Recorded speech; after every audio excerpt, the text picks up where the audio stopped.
So welcome everybody. We're excited to have this opportunity to interact with so many of our friends and colleagues and peers and clients throughout the course of this week. And I believe we have a fun and exciting week planned for you, hopefully bringing in a nice mix of subject matter expertise from all of you who work in the field every single day, as well as other expertise and a little bit of fun brought in by Jessica and Aaron and the rest of the staff here.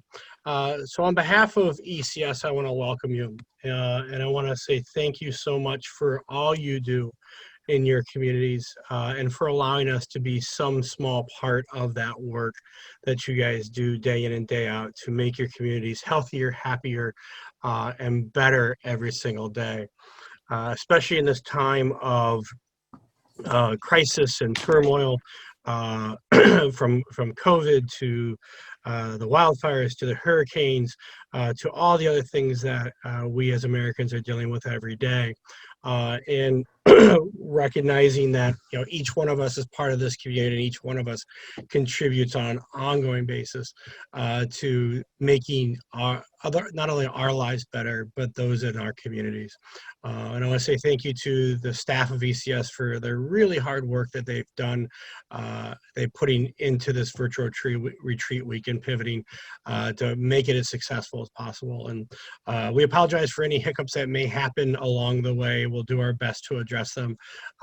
As always, reach out to me, reach out to us to make this as successful as possible. For those of you who notice, I'm wearing a jacket and a tie and a shirt, but I'm one of those guys. I do have shorts on, so I just knew I had to look good from the camera up. So I'm feeling good from camera out at this point. And again, welcome. I think we got a great week planned for you. And again, thank you for all you do and letting us be part of it. With that, I'll turn it back over to Jess. Awesome. So really quickly before we get headed into our first session, there's just a couple more things I want to cover with you guys before the week starts. First things first, hopefully all you guys have received your attendee packets from myself. If you have not, please make sure to check your spam folder just in case it had went there. I know there was a couple that that was the case, so make sure just to check there as well. But this is going to be our schedule for the week. To help get you guys in through the waiting room, we do ask you guys to maybe try and hop on about 10 minutes before sessions, just so we can make sure everyone gets in and is ready to go right at the time scheduled. So I just wanted to make sure to cover that as well. Hi, everybody. Thank you, Jess. Great job. Welcome again to Virtual Retreat. We're excited to have you guys here, and we're excited to see how Virtual Retreat goes. So thank you for bearing with us. I have the pleasure of introducing Andy Williams, who will be speaking with us about cultivating private donors. Andy is the executive director and one of the founding members of Community in Crisis. It's a volunteer-led movement of approximately 100 community members and professionals. The vision is to create a community united in fighting the heroin opiate crisis, reducing addiction and the stigma, and preventing overdose deaths. She has devoted much of her time at work and in her spare time building collaborations with community partners, advocating for support, and increasing public awareness. Community in Crisis is recognized statewide as a leading grassroots model that can be scaled to other communities in New Jersey as well as nationwide. Although she doesn't sound like it, Andy is a longtime resident of the Somerset Hills area in New Jersey. She has poured her passion into working on local causes and serves on the board of directors of Heartworks and the Boudinot Southard Ross Farmstead. Before joining Community in Crisis, Andy was the branch director of the Park Street YMCA in Montclair. She's been passionate about her advocacy and champions underserved populations. And she was the 2015 recipient of the Association of YMCA Professional Service Award for Fundraising Excellence. And so with that said, I will allow Andy to get started. Thank you, guys. Hi, everyone. Thank you so much for that great introduction. It does make us sound very good. So there's a great saying about saving the best till last. So I don't really know how I feel about going first today, but it is my pleasure, and I'm glad to be able to spend some time with you today and hopefully give you a little bit of information that may help you with your fundraising. It's certainly helped us. We've picked up some tips and tricks along the way, and we'd like to share those with you today. So just give me a second to share my screen. Cultivating private donors, that's what we're going to be focusing on today. So I'm going to actually, I only have about 20 slides. So there's quite a lot of visuals. So we'll just, it's more like a conversation. As Jessica mentioned, there will be a chance for questions at the end. And also there's a chat feature if you want to jot anything down in the chat feature. And I think Jessica will address those towards the end too. I'm going to show you a video to kick off our presentation. It's a video about who we are and what we do, but it's also an example of a way that we have spread the word about our work, conveying our mission and securing donations ultimately. In the big picture, it was a really small investment for the yield that we got. We've used it multiple times in various situations. This in particular is 4 minutes, just over 4 minutes long, but we do have it in segments of 30 seconds and 60 seconds. And we've been able to use various versions of this on multiple platforms, such as at presentations, town halls, even in the school setting. We've shown kids little bits of it too, and certainly on social media. So it was a really good investment. So if you just sit back for 4 minutes, and hopefully my video will play.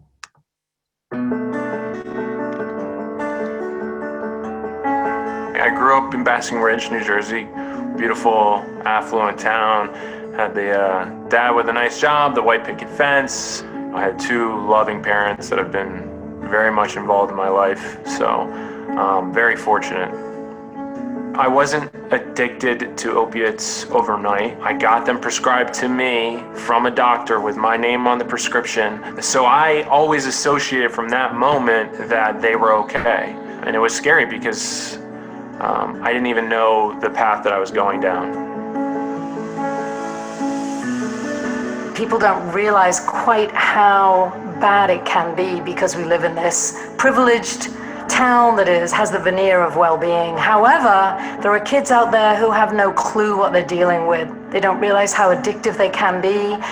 It can take 1 or 2 pills and it could be the downward spiral then to heroin use and worse.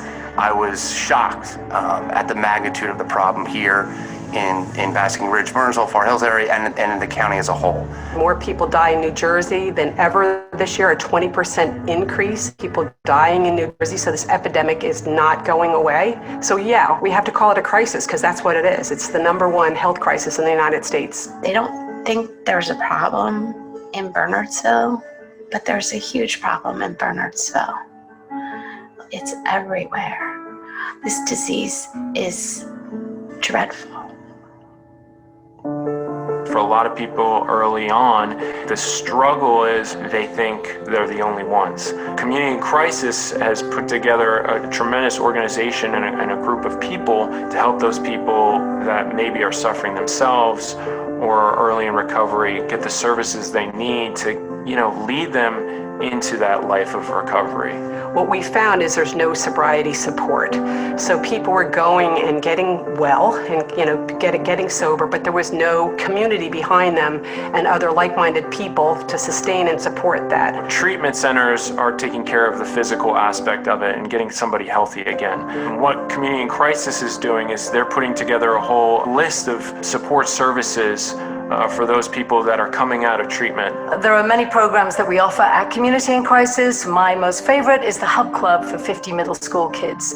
They come together, they do a community service project, and they learn as they're with us about the dangers of pills and heroin without even realizing it.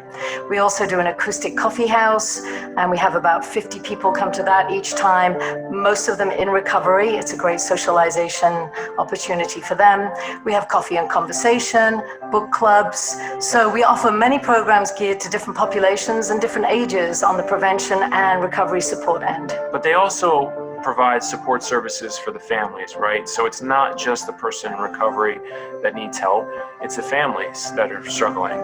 I can't imagine going through this right now if I didn't have the tools they gave me when I was in crisis. We're fighting the opioid epidemic by creating connection, building courage, and giving hope. The goal of connectedness is to build a community, and a community supports the youth on the front end so that they don't go down that path, and it also creates connectedness on the other end for people who are in recovery and trying to re-enter the community. I know people who have had multiple experiences losing a friend or family member to something like this. If one single person is educated or positively affected by the work that we're doing here, that means the whole world. We all know somebody who's struggling right now, whether you realize it or not. And so we urge everybody in this community to get involved, whether it's through volunteering or making a donation to our mission. We would so appreciate that because we can't fight this fight alone. We need your help.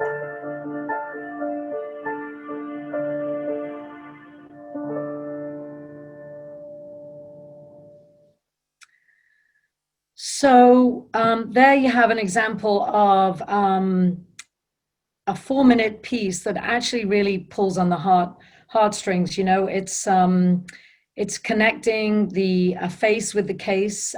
You saw there multiple people who'd been supported by our work and our services, and we were able to convey that, I think, in quite a emotional way. And that really helped us with our fundraising and, you know, just with presentations and awareness about who we are and what we do. So that was just one example that I really wanted to share with you. Oh, sorry, hang on. All right, so what does cultivating donors mean?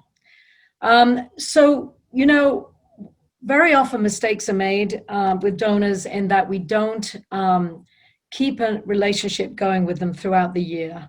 You know, it's just when we get to our fundraising time that we suddenly put on our fundraising hats and say, okay, we've got to, you know, reach this goal in this amount of time. And we look around for likely victims who we can approach and ask for support.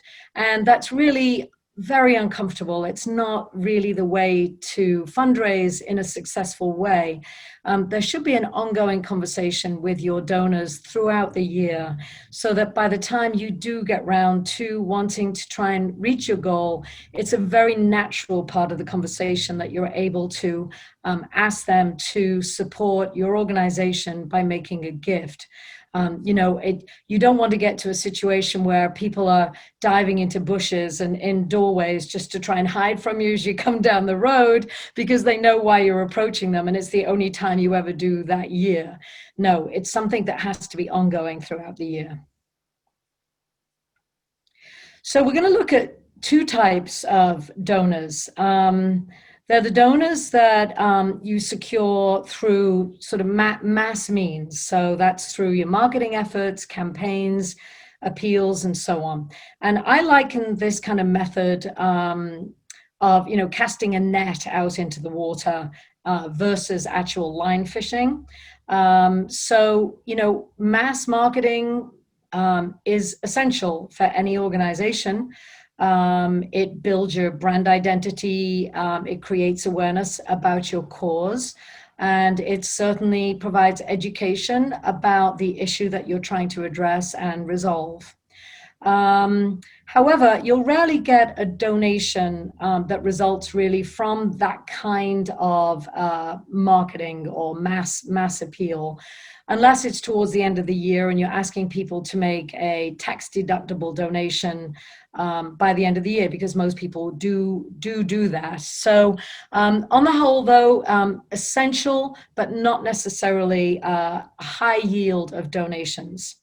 And then the other type of donor we have are those that you've cultivated, that I've referenced before, that you cultivate in a very slow, deliberate, and purposeful way that really builds a relationship with them, and is really research based. You've done your homework and you know who you're talking to, who you're dealing with, and what really pushes their buttons.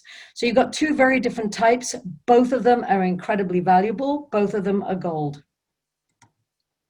So let's just talk about the first type and what kind of efforts we do here at Community in Crisis to do our mass marketing that sets the stage for future donations and our work. So we'll go to the events part, and I'm sure most of you do events of various types. So over the years, we've done town halls in partnership with Partnership for Drug-Free New Jersey and other local stakeholders in the community.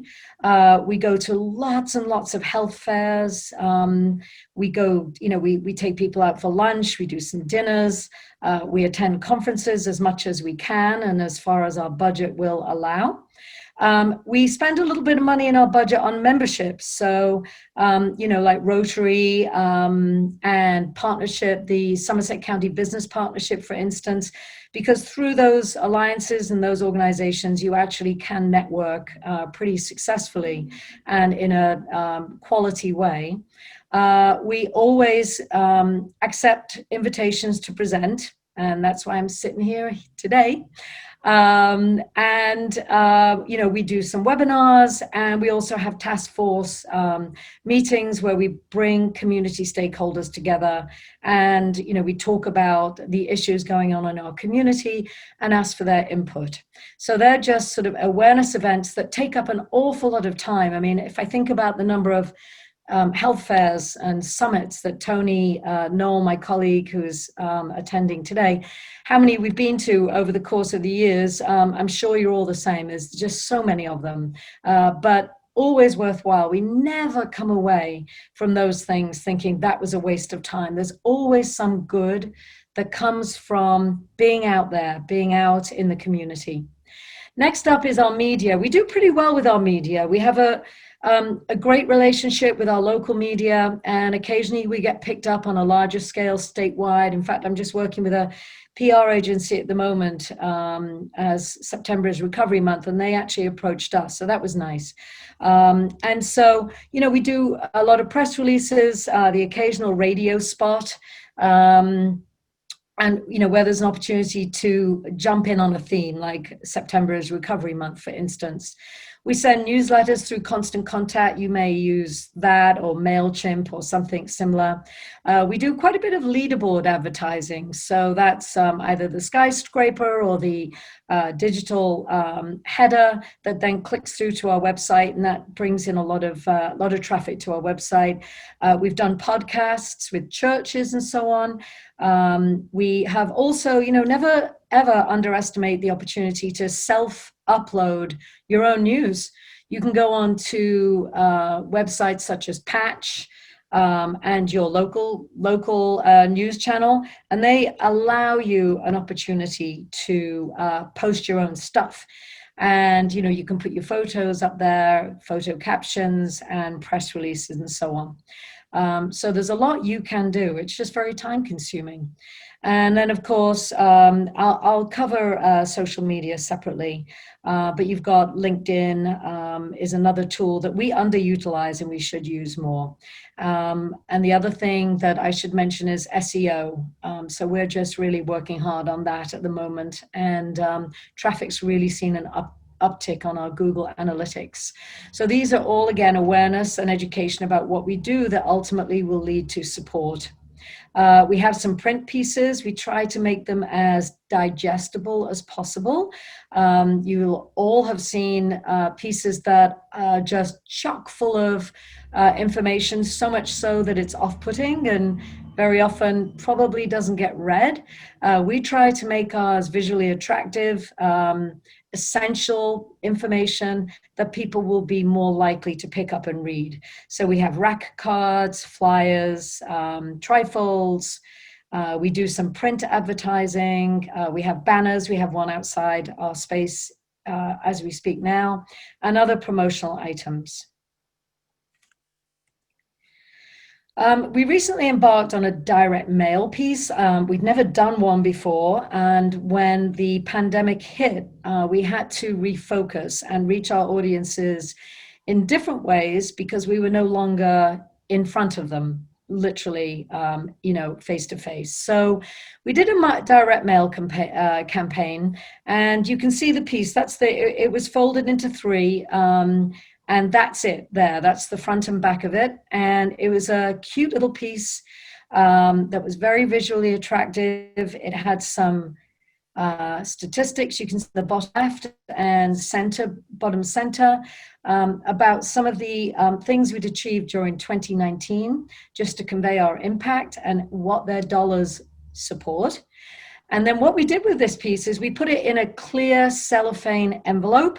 I don't know if cellophane is an English thing or an American thing too, but it's a see-through plastic envelope. And it had a small mailing label, which you can see underneath the young lady in the middle there. That's where the mailing label went. And we would like to think that most people open this because it was so visually attractive. It wasn't inside a white envelope. It was very appealing in its look.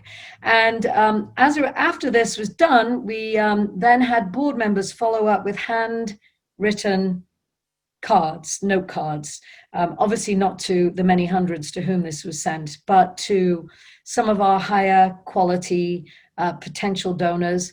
We had the board members follow up if they had a relationship with them, especially already, and also with others that we identified as high caliber donors. They'll have received this, then they receive the handwritten note, and then we're hoping also we'll be able to give them a phone call if we have their details. So that's just another piece I wanted to share with you. And then lastly, to social media. So we have a pretty good social media presence. We're building it up day by day.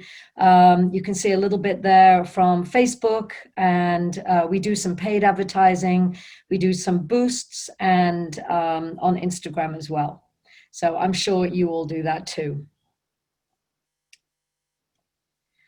So that's our quantity area. Now I wanted to talk about quality, which is really what today's all about. It's about the quality donor, cultivating private donors. So I had a look at our donor base yesterday and pulled these statistics, and I thought they were quite interesting. So 54% of our fundraising income comes from private donors. So that's doesn't include grants, doesn't include any foundation money. This is just private donors, 54%. And then it can be broken down by the capacity to give. The potential is huge if you can just look at those numbers. Approximately 95% of our donors this year have the capacity to give $5,000 or more. And they're only for those for whom we have wealth insights. And I'll get into that a little bit more in a minute. But 95% of those for whom we have wealth insight information have the capacity to give $5,000 or more. At the moment, our average donation size is just over $4,000 per person. So as you can see, cultivating and targeting specific donors is really important. It's, believe it or not, less costly, less time consuming, and way more gratifying. So how do we cultivate donors? I love to use our own photographs, which actually that impact piece, which I showed you that we did the direct mail piece, they were all our own photographs. I don't use stock images unless I really have to. So this was actually some of our bigger donors here in the photographs that you can see. And that was at a fundraising event that we held in person the last few years, which of course this year hasn't happened, but we'll get to that later. So in terms of quality, you needn't look too far. I mean, I know it depends on what kind of organization you are, but you don't really need to look too far to find right in the palm of your hand people who are very potentially great donors for you. And these are your volunteers. If you just think about it, your volunteers are already engaged. They've approached you. They've made a decision to spend their time, their talent, and their treasure towards supporting your organization. So who better than our volunteers to start cultivating as potential donors? Some of them come as both from the outset, and others come along the continuum. Let me explain a little bit about a couple of these images you can see in front of you. So on the left, you can see a photograph of a house.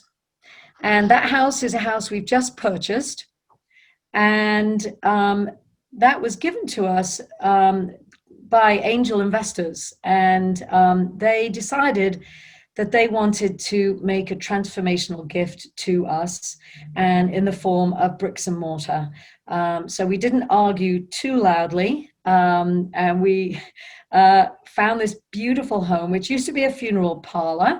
It comes complete with embalming room and no doubt a few spirits, but we've yet to experience those. But this is a home we recently purchased. We'll be moving in on January the 1st. And standing in front of that home are a handful of our board members.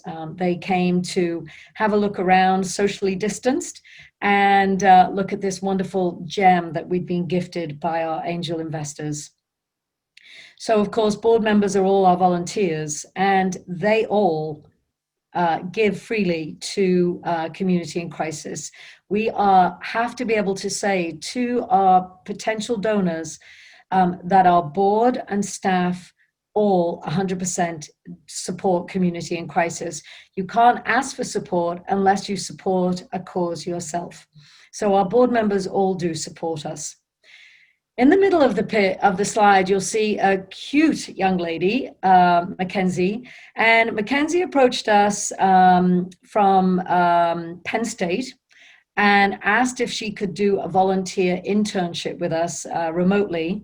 And of course, we jumped at the opportunity. It took a little bit of work to get her set up, but she decided she's a very strong writer, and she decided she'd like to cover some of our volunteers.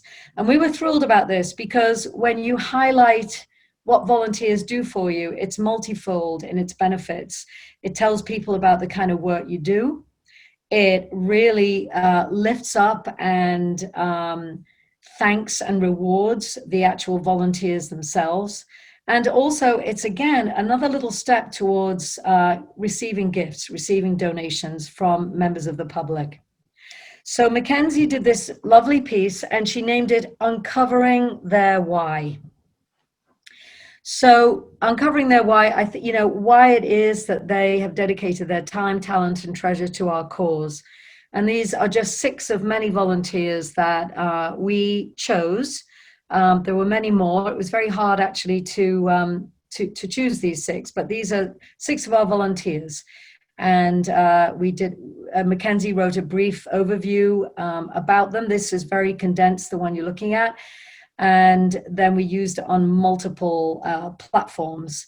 I think we're going to cover that. We did, yes, I'm coming up to that in a second. So we did some website recognition of them. So I'm going to be very adventurous and take myself off the PowerPoint and probably lose everybody, but let me give it a try, and I'll show you what we did on our website. So here you see Volunteer Spotlight, and we have their individual stories and their photographs, and they act. Hey, Andy, you Yeah. might have to reshare your screen with the new window you just opened because we cannot see it. Oh, interesting. All right. Well, I'll just go back to the PowerPoint because this isn't that important anyway. Thank you. Can you see me again? Yep, you're good. Okay, thanks, Jessica. Thank you. All right. That was brave and it didn't pay off. Anyway, so they have a special feature on our website and it's already received a lot of traffic. We put that ad that you see in the newspaper. We did pay for a half-page ad in full color.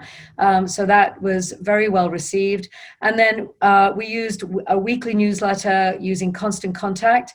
We're doing a spotlight on each of them one by one through Constant Contact. And again, it's received a lot of click-throughs. And I think, someone like Allison, for instance, she was so proud of the fact that we'd highlighted her. She would have had her friends come and log on to and take a look at our website. So it's, again, increasing awareness and understanding about who we are, what we do, and what we need. So here's some other ways to nurture your volunteers. So, gosh, there's all kinds of ways. And I'm just checking my time here. So here's some things you should be doing. Always invite your volunteers and board members to events, whether any kind of event, or to your programs. I was thinking this morning about one of our bigger donors, such a lovely, lovely couple. And I had put a request out to the community for donated items because we were supporting a home, the Center for Great Expectations, where formerly homeless and many of whom were suffering with substance use disorder, homeless mums were housed and given a roof over their heads and where they could have their babies too. And we did an event with students to collect donations and then deliver them in these Valentine's packages. It was absolutely adorable. And it was just an overwhelming task, though, because I think there were about 30 or 40 women for whom we were doing this. And one of our big donors, she stepped forward and said, "You look like you're drowning." She said, "Do you want me to help?" And I said, "I would love that." So she ended up actually coming to the event, helping collect the items, coming to the event where the kids were. Of course, this was pre-COVID, to put together the care packages for these ladies. And she just was blown away. And she said she would never forget the feeling she got just watching kids being so happy doing, volunteering and doing community service for others, and learning whilst they were doing that about substance use disorder. So it was a very gratifying example of how you can engage volunteers and board members in work you're already doing, just so that they can see the impact of their dollars and what you're doing with it. Invite them to social get-togethers. That's a gimme, whether it's a breakfast or a coffee or anything like that. If they're coming for a task force meeting, bring in a few sandwiches. It really just relaxes everybody and sets the scene for some nice social engagement. And also, it's really important during events like that to get to know them, have fun with them, and get to know them better at these events. And even keep a little cheat sheet on everybody. And so that next time you see them, you can say, "How's your daughter Mackenzie doing at Penn State?" Or, "How did the house move go? Did you manage to pack up okay?" And stuff like that. And they, believe it or not, they really remember the fact that you've remembered what they is going on in their lives at that time. A really important one is inviting them to join you at a donor meeting. So if you've got a potential donor, it's really, really good idea to bring a current donor with you. We recently had that opportunity, and there's nothing more powerful than a volunteer of your organization advocating for you, and telling that potential donor why it is that they chose to support your cause. We're staff, we get paid. They're not, they're volunteers and they choose to support us. And so that's a very powerful message. So that's a really good idea and one I would greatly encourage.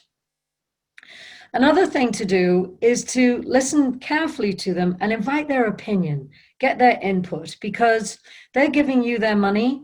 And who are we to assume that we know exactly what they want us to do with it? Now, I'm not talking about restricting a gift. If somebody's given you $5,000, they can't expect you to restrict it to a certain thing or program or event, but you could certainly invite their input about your work and how you're doing and the impact you're having, and ask them for any ideas, because then they feel valued, they feel even more a part of your organization because you're actually seeking their input. And then lastly, I chose a little cupcake as an icon to remind me what my one-off touch points were. And the first one, Tony reminded me about this one. We met with a couple who are our biggest private donors, and we know that he loves peanut butter. And I made him a peanut butter banana bread loaf. And I didn't really know if such a thing existed. I found a recipe, I made it. It probably tasted disgusting, but anyway, he seemed really, really pleased and very touched by the fact that we'd gone to that effort to remember what he liked and bring it to a meeting with them. So that was kind of cool. And another thing was, for instance, one volunteer asked us if we would record a congratulations video just using our iPhone for her son, who'd got into this incredible school as a senior, going from high school into college. And so we recorded, a 30-second congratulations, Matt, we're so proud of you. And, she just loved that. And the fact, it's just those personal touches that really, really go a long way. Tony also came up with a great project around June this year. We have something in our town and maybe in your towns too. I don't know if it's a nationwide thing or a local thing, but balloons in June for all graduating seniors out of high school. And so Tony went to the effort of ordering balloons and having them delivered to be tied onto the mailboxes of our high school volunteers to wish them well in their future endeavors. I'm sure Tony can think of a bunch of other things that we've done as she's listening that maybe she can come up with later. So, you don't find new donors under rocks. So here's some ideas of where you can find them. As I said before, never say no to giving a presentation. Some good always comes of presentations, whether it's, to a Rotary group or a Realtor group or, anybody. Just go and give a presentation and start the conversation. Events, seize every opportunity. Something always good comes of it. And don't forget, especially with our mission of helping people with the opioid use disorder. Everybody knows somebody impacted by this. It's such, unfortunately, a universal disease. There's a connection with everybody. So remember that when you're talking to your audience, know that there's people out there who are dealing with issues that you're addressing. So don't ever forget that. Networking, cringe. So, you walk into a room, you're on your own, and you just have to take a deep breath and walk over to a group of people and introduce yourself. It's not fun, but it takes some guts sometimes. But everyone who's at a networking event, they understand that that's what you're there for. And I have found that they're very forgiving and very friendly and welcoming and so on. So network. Something good will always come of it. Now, I promised I'd come back to the direct mail piece and the the wealth screening. So I actually, with this direct mail piece, I actually purchased a list from a distribution mailing house. And I asked them to find for me people in our 5 towns whom we serve, who had a net worth of $500,000 or more, and who had a propensity, demonstrated propensity for giving gifts to non-religious organizations. That list yielded about 600 people, names, addresses, and then I was able to enter, and they all received that card, by the way, and they were then entered into a new donor software that we've just invested in, and a wealth screening has been performed on all of them. And that's how I'm able to give you statistics like 95% of them are capable of $5,000 or more. So it's a pretty cool tool, and one we've only recently, very recently invested in, and it's pretty exciting. It feels a bit weird doing that kind of research and homework on people, but it's what everybody does, and so, we're doing it, and there's a lot of potential out there.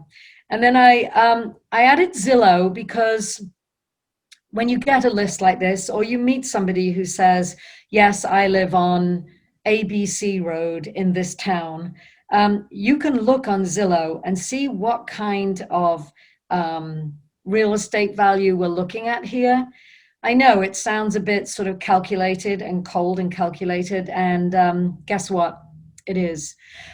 Shamelessly, I will admit it. But, you're putting some time and effort into this, you want your quality.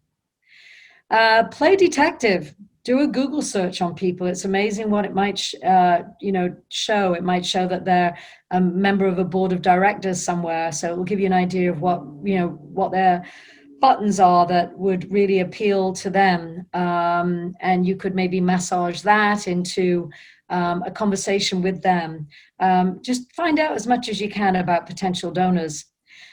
Look at other nonprofits, not-for-profits, with a similar sort of mission as yours, and see who, and identify their donors.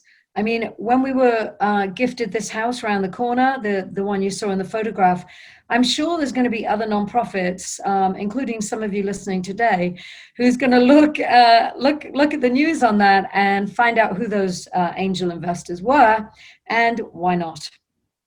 990s on GuideStar or Candid, that gives you a really good background information on who's giving what. So you could look up foundations, charitable trusts, family foundations, and look at their 990 and see how much they give away each year and to whom. And that's a really good place to play detective and have a little scout around. And lastly, for today anyway, annual reports. So we do receive funding from the Horizon Foundation, and they highlighted us amongst others in their annual report. So you can look for annual reports and see who is being funded, and if it's similar to yours, then see if you can get an introduction. Just a few months ago, somebody saw the Horizon annual report that we were featured in, approached me through a common connection on LinkedIn, and asked if I'd be kind enough to make an introduction to our program officer at the Horizon Foundation for them to meet. And they met for a cup of coffee. So it's pretty cool. All right, moving along. So one really interesting aspect of fundraising is something called a challenge grant or a match grant. One of our donors was glad to support us and said that they would support us up to $50,000 with matching donations. So this has multiple benefits because there's a call to action. It makes you as the donor feel good. You're given $1,000 knowing that really it's $2,000. You're doubling your impact. And it's wonderful for the organization because you go from 50,000 to 100,000. And if you don't meet the 50 and it's only 45, you're only going to get 90,000. So it really incentivizes staff to pull their finger out and make that goal. And boy, we really did, and our board members. And it also is a great call to action that we use publicly. We need to meet our goal. You can double your donation. So it's a pretty cool thing that you could maybe ask some of your donors to do for you to help you reach your goals. So we talked about stewarding donors, about cultivating donors and about finding donors. And this is about stewarding donors. How can we make them feel that we care about them and that we're grateful to them? So take a look at your website and what the donor experience is like. Is it easy? Because too many clicks, confusion, you're going to lose somebody. It's not going to work. So make it easy and intuitive. Is there a meaningful recognition and acknowledgement of their gift? And was it a gratifying experience? So if I'm giving $100, do I know where my $100 are going? So that's sometimes a really good idea to put, what your dollar buys in a kind of format. And you could check out our website and make a donation later if you would like to, communityincrisis.org/donate. Have a look at our giving platform and you'll see, what your money buys. And yeah, feel free to make a donation. If it's a sizable gift, consider putting a wall of honor up in your location. You'll see a photo of ours to the left there.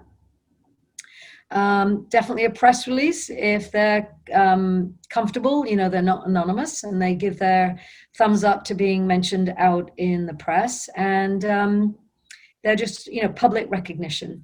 Go even so far as if you have the staff, we don't, but you could even with donor software or even spreadsheets, you could keep an eye on people's birthdays, whether they're celebrating a new home or the birth of a grandchild or something. Reach out to them and wish them happy birthday or congratulate them if you have the staff and the time to do that. Take them out for coffee, lunch. We've talked about that. We've talked about inviting them in to see their dollars in action. And any CEOs who are on this call, you're going to cringe, but ask your CEO to give them a call. They don't necessarily want to hear from me. And they probably more likely want to hear from Tony, but they'd really love to hear from Jody D'Agostini, our CEO. She is our founder. She's passionate. And she would be probably, just the most wonderful person out of all of us to call our donors and just thank them and check in with them. It's a lot of work, but it's worth it. Share your strategic plan and your vision with your donors and ask for their input. We kind of touched on that earlier.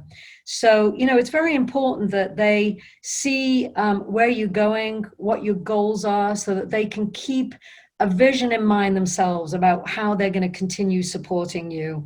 And it also gives them a view of your sustainability and how your goals are set on many years out from here, at least 3 to 5 years. And don't forget to make sure they're on your constant contact or your MailChimp list and send them your newsletter. And of course, thank them. And if you haven't done it enough, thank them again. Phone, handwritten letter, an email, or just grab a cup of coffee, jump on Zoom and have a cup of coffee.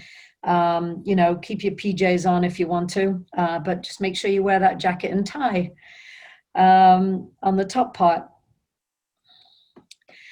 So everything changed around mid-March. And we obviously all had to pivot, and I'm sure you all have your own stories, all stories that I would love to hear about how you've had to adapt on the fly and be really creative and really nimble in order to keep serving your populations. And I'm not going to tell you how we did that, but I'm going to tell you how it impacted our fundraising, because it really has.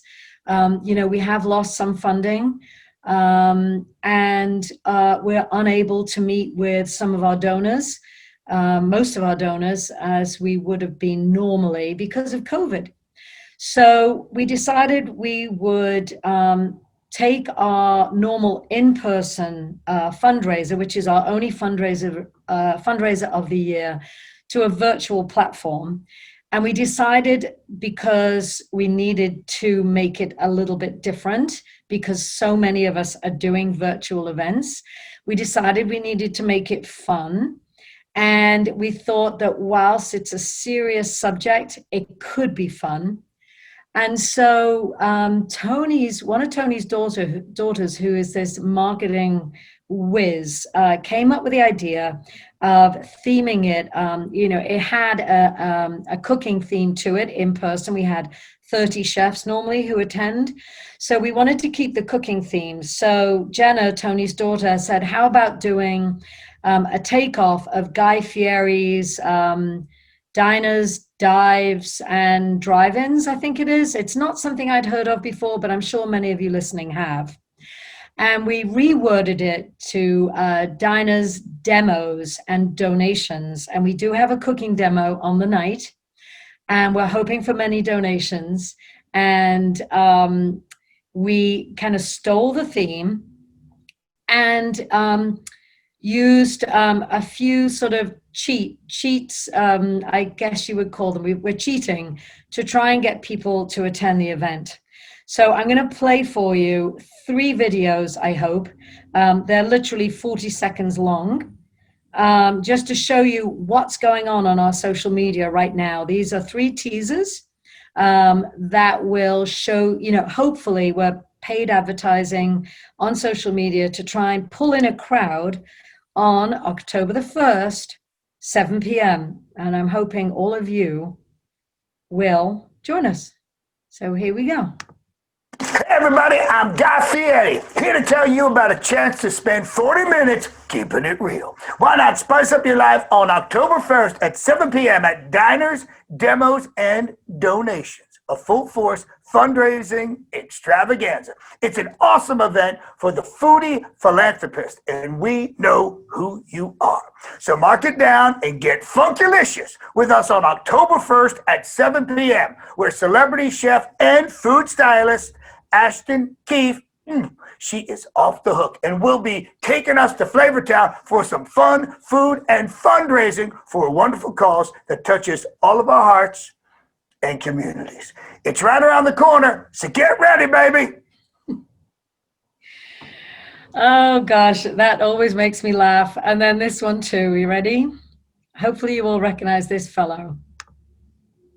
Hello, people of the world. It's me, Ricky. Yeah? Look, I know you're feeling all sorry for yourself and down in the dumps because of this bloody COVID thing. Yeah? But you need to learn to chill out a bit. Give yourself a bit of fun. Kick yourself up the arse. Oh, how can we do that? We might get sick and catch the dreaded virus. We need to stay home, Ricky. Well, guess what, people? You can.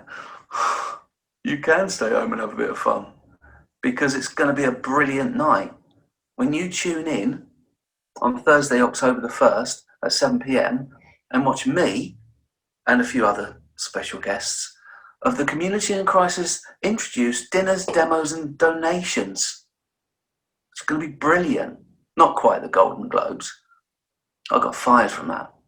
But CIC picked me up really cheap as well. They got a good little deal. Yeah? But it's definitely worth a watch. Okay?